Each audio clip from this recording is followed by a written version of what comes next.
जब भी हम जीआईसी की बात करते हैं तो हमारे सामने दो बातें होती है।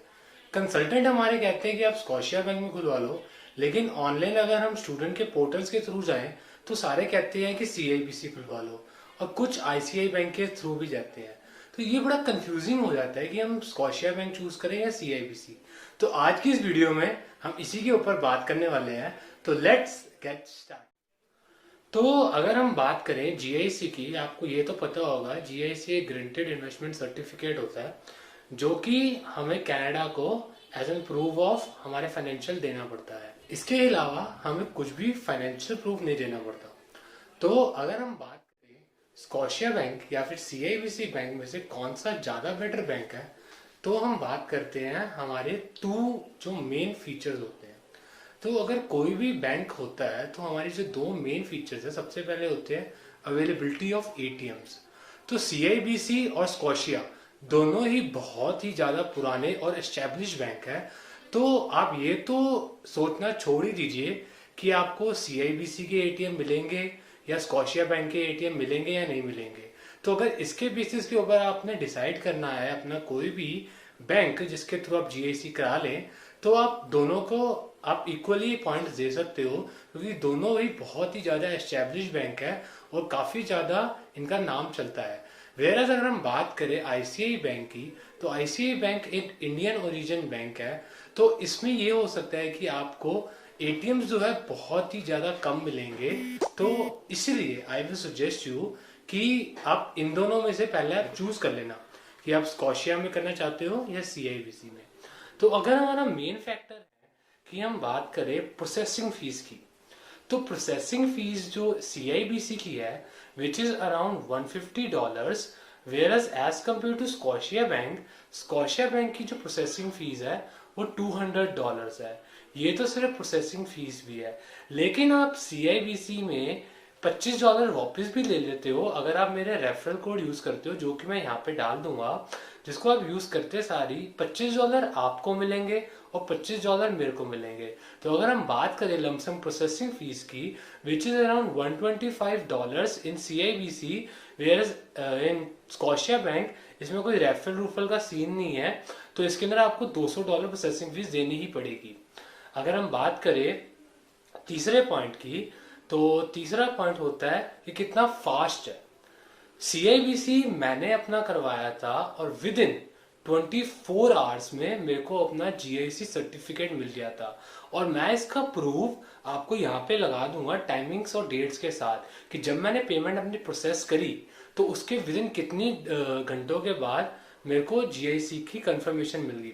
Where as in Scotia bank में अराउंड एक हफ्ते से 10 दिन के करीब जीआईसी का सर्टिफिकेट आने में लग जाता है, विच इज टू मच। पहली बात तो जो स्कॉशिया बैंक है वो एक तो ज्यादा टाइम ले रहा है। दूसरी बात तो है जो इसकी प्रोसेसिंग फीस भी बहुत ज्यादा है, मतलब अराउंड $50 ज्यादा होगी। अगर हम 60 से मल्टीप्लाई करते हैं 5 6 30, तो अपना $3000 का फर्क पड़ रहा है, which is like too much. Like इतना ज्यादा हमने एक्स्ट्रा क्यों पे करना है? तो वाई टू पे 3000 मोर व्हेन यू कैन सेव, कि आप सेव कर सकते हो। तो एक सीआईबीसी का एक और ये प्लस पॉइंट हो गया कि प्रोसेसिंग जो है बहुत ही ज्यादा फास्ट है, रिलायबल है। विद इन 24 आवर्स आपको जीएसआई का सर्टिफिकेट मिल जाता है। Where as compare to ICICI bank एक इंडियन ओरिजिन बैंक है।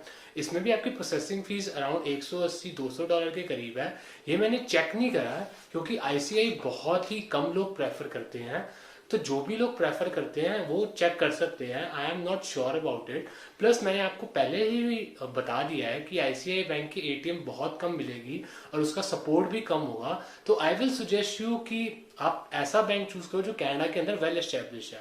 अब मैं ये नहीं कह रहा कि भाई आईसीआई बैंक बिल्कुल ही खराब है, लेकिन अगर आप कंपेयर करोगे तो वो काफी नीचे रह जाता है as compare to other banks. ठीक है, तो ये बात हो गई। अगर हम बात करें अदर फैक्टर्स की, तो जो कंसल्टेंट है वो स्कॉशिया बैंक की क्यों प्रेफर करते हैं? First of all, Scotia bank की सेटिंग होती है इन कंसल्टेंट के साथ ये आपको कमीशन ना देके ये जो कंसल्टेंट है इनको कमीशन देते हैं। तभी तो आप देख रहे हो कि इतने लार्ज स्केल में लोग स्कॉशिया बैंक में खुलवाते जा रहे हैं, हालांकि उसकी प्रोसेसिंग फीस भी फास्ट है और उसका डिले भी होता है। ऐसा क्यों? क्योंकि कंसल्टेंट ने एट द एंड आपसे पैसे कमाने हैं। आजकल जो न्यू ट्रेंड चला हुआ है, सारा पैसा वीजा लगने के बाद या फिर हमारी कोई वीजा की कोई फीस नहीं है, तो ये सब झूठ है। हर किसी ने पैसे कमाने ही है। कोई कॉलेज से कमीशन ले रहा है, कोई स्कॉशिया बैंक से कमीशन ले रहा है, तो वेदर लाइक आप जो मर्जी कर लो, आपने तो पे करना है। मतलब आपके पॉकेट से डायरेक्टली नहीं जा रहा, तो इनडायरेक्ट वे में उनके पास पैसा पहुंच रहा है। तो आपने एकदम स्मार्ट रोल प्ले करना है। तो विच इज लाइक कि आप CIBC का अकाउंट खुलवा सकते हो, जो कि मैं आपको लिंक है, जो कि आपको आई बटन के अंदर लिंक मिल जाएगा। मैंने वो भी आपको पोस्ट करा है और उसमें मैंने आपको टिप्स भी दी हैं कि कैसे आप अराउंड 10 से 20 हजार रुपये बचा सकते हो यूजिंग दैट ट्रिक्स। तो वो आपकी मर्जी, आप यूज करना चाहते हो या नहीं चाहते, आप रेफरल कोड मेरा यूज करना चाहते हो या नहीं करना चाहते। This was an informative video जिसमें अंदर मैं आपको हेल्प करना चाहता हूँ कि आप एक अच्छा डिसीजन ले सके कि आपको कौन सा बैंक लेना है। मेरे नज़र में दोनों ही बैंक बढ़िया हैं, लेकिन अगर मैं बात करूँ कौन सा बेस्ट है, तो CIBC बेस्ट है।